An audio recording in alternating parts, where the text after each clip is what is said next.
Triệu Lệ Dĩnh đột nhiên đăng video nói rằng, tôi thực sự không có thời gian nói với anh, video này chỉ là tôi đang tận hưởng thôi. Triệu Lệ Dĩnh đã gây nên những cuộc tranh luận sôi nổi với những video hiệu ứng đặc biệt dễ thương của mình. Cô cũng đóng vai chính trong bộ phim A Sunnyflower, thu về gần 200 triệu nhân dân tệ.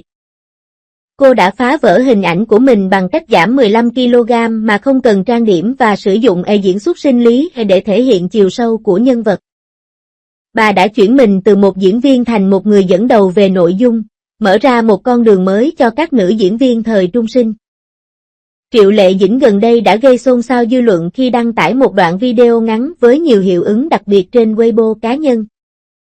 Video này được đăng vào ngày 22 tháng 4 năm 2025 với chú thích tôi thực sự không có thời gian để chơi với bạn. Trong video, cô ấy không nói một lời. Diễn xuất dễ thương của cô hoàn toàn trái ngược với hình ảnh trước đó của cô trên màn ảnh. Người hâm mộ nói đùa rằng cô ấy độc đáo trong ca khúc Trừu Tượng. Video được phát hành cùng thời điểm bộ phim Mê Hoa trong nắng, có sự tham gia của Triệu Lệ Dĩnh được phát hành vào ngày 4 tháng 4. Được đạo diễn bởi Phùng Tiểu Cương, bộ phim kể về câu chuyện cảm động của Cao Nguyệt Tường, do Triệu Lệ Dĩnh thủ vai, đấu tranh với số phận vì cô con gái khiếm thính của mình. Tính cách tấn công của Cao Nguyệt Tường trong phim tạo nên sự tương phản rõ rệt với khiếu hài hước trong các video ngắn của cô, được mọi người hiểu là một chiến lược quảng cáo tiếp thị tương phản. Hiện tại, doanh thu phòng vé của Hoa Nắng rất tốt. Tính đến ngày 22 tháng 4, công ty đã tích lũy được 198 triệu nhân dân tệ và sắp vượt mốc 200 triệu nhân dân tệ. Triệu Lệ Dĩnh đã hoàn toàn thay đổi hình. Cô xuất hiện với khuôn mặt không trang điểm và giảm 15 pound. Sử dụng hiệu suất sinh lý để thể hiện sự phức tạp của vai diễn. Ví dụ, trong cảnh cô đập đầu vào tường trong một đêm mưa và đấu tranh giành quyền nuôi con. Cô đã thể hiện một cách sống động cuộc đấu tranh khó khăn của những người phụ nữ ở dưới đáy xã hội thông qua cơ mặt co giật và tiếng gầm rú bằng tiếng địa phương. Khiến các nhà phê bình phim khen ngợi cô đã chuyển từ biểu hiện cảm xúc bên ngoài sang căng thẳng bên trong.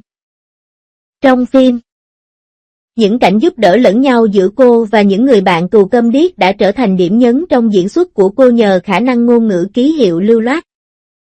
Nhiều khán giả khen ngợi cô là thật thà và đáng yêu, và cảm thấy điều đó giúp các ngôi sao đến gần hơn với người hâm mộ.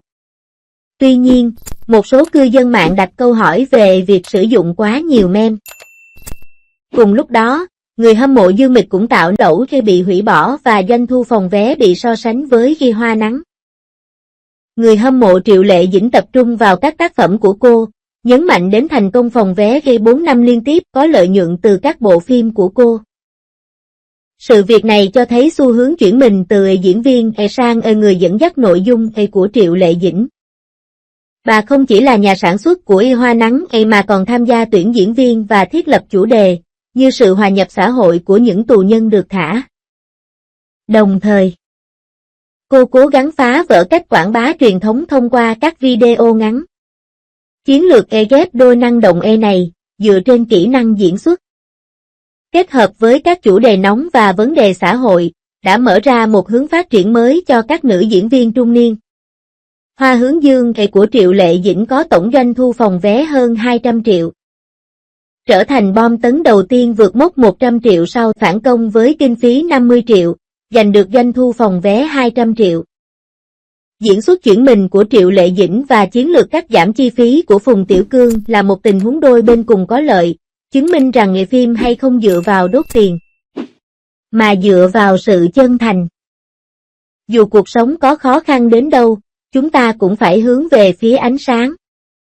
Tết Thanh Minh năm 2025 nhất định sẽ được ghi vào lịch sử điện ảnh Trung Quốc. Hoa Hướng Dương, một bộ phim chân thực với kinh phí chỉ 50 triệu, lặng lẽ ra mắt trong bối cảnh tranh cãi và nghi ngờ, nhưng với thái độ mở đầu thấp, đóng đầu cao. Cuối cùng đã giành được doanh thu phòng vé 200 triệu, đứng đầu ngôi vị quán quân Tết Thanh Minh, và trở thành bom tấn trong nước đầu tiên vượt mốc 200 triệu sau Tết Nguyên Đán.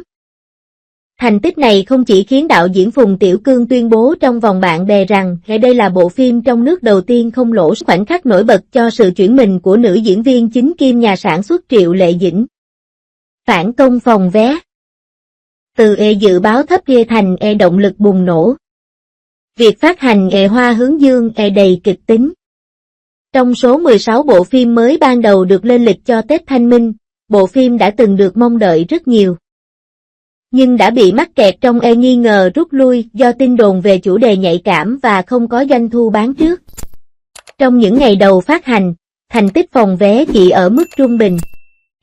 Chỉ đạt 73 triệu trong tuần đầu tiên và dự báo của Mao Rang đã từng hạ xuống còn 187 triệu.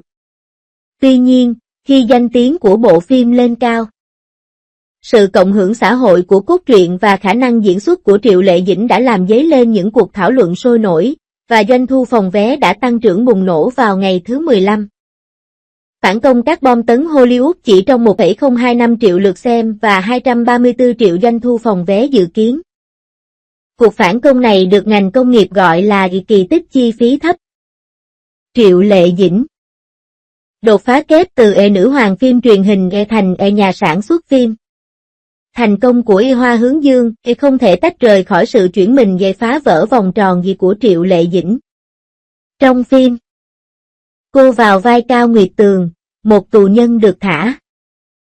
Thể hiện sự đấu tranh và tái sinh của những người phụ nữ bị thiệt thòi trong hoàn cảnh tuyệt vọng bằng ngôn ngữ cơ thể tinh tế và diễn xuất cực kỳ căng thẳng. Vai diễn này không chỉ tiếp tục chiều sâu diễn xuất của cô với vai diễn một người mẹ câm điếc trong điều 20, mà còn được coi là cột mốc hoàn toàn xé tan nhãn mác thần tượng cổ trang. Đáng chú ý hơn là Triệu Lệ Dĩnh lần đầu tiên tham gia sản xuất phim với tư cách là nhà sản xuất. Để giảm chi phí thù lao hình thành cổ phần đầu tư. Điều này không chỉ giảm bớt áp lực sản xuất mà còn tăng cường sự gắn kết với tác phẩm. Chiến lược này không chỉ giúp Hoa Hướng Dương có lãi với chi phí 50 triệu mà còn giúp cô thăng tiến từ diễn viên lên thành người tham gia vốn. Tạo ra một mô hình mới cho quá trình chuyển đổi của 85 bông hoa. Giảm chi phí và nâng cao hiệu quả của Phùng Tiểu Cương. Một tiết lộ của ngành. Một điểm nhấn khác của Hoa Hướng Dương là chiến lược giảm chi phí và nâng cao hiệu quả của Phùng Tiểu Cương. Đối mặt với sự thất bại của các tác phẩm như Chỉ có Vân biết và Điện thoại di động 2 trong những năm gần đây, anh đã từ bỏ thói quen của các tác phẩm lớn, chọn quay thực tế. Đơn giản hóa các cảnh quay và giảm chi phí xuống dưới 50 triệu. 1/3 cốt truyện của bộ phim được quay trong một nhà tù thực sự, và các tòa nhà dân cư đổ nát. Khác gần với thực tế và tiết kiệm chi phí dựng cảnh. Lựa chọn này đi ngược lại xu hướng đầu tư cao và rủi ro cao trong thị trường phim hiện tại. Nhưng lại đánh đúng vào mong muốn của khán giả về câu chuyện thực tế. Như nhà phê bình phim đã nói, Hoa Hướng Dương chứng minh rằng phim hay không dựa vào việc đốt tiền, mà dựa vào sự chân thành.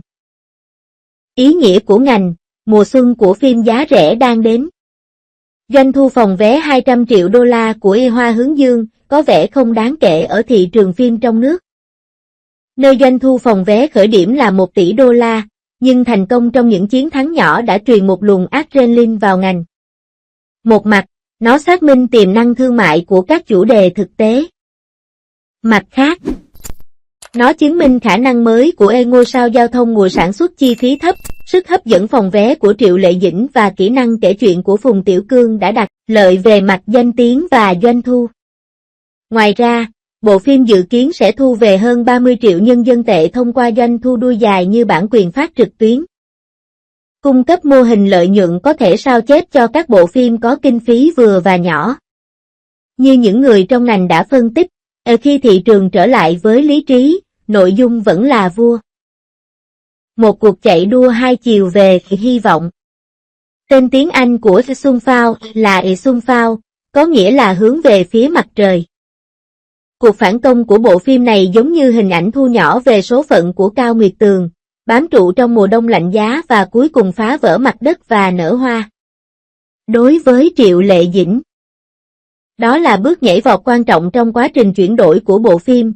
Đối với Phùng Tiểu Cương, đó là sự thay đổi sau 8 năm thua lỗ, và đối với khán giả, đó là tia sáng soi sáng con đường. Cũng giống như câu thoại ở cuối phim, dù cuộc sống có khó khăn đến đâu, chúng ta cũng phải hướng về phía ánh sáng. Đây có thể chính xác là niềm tin mà thị trường phim Trung Quốc cần nhất.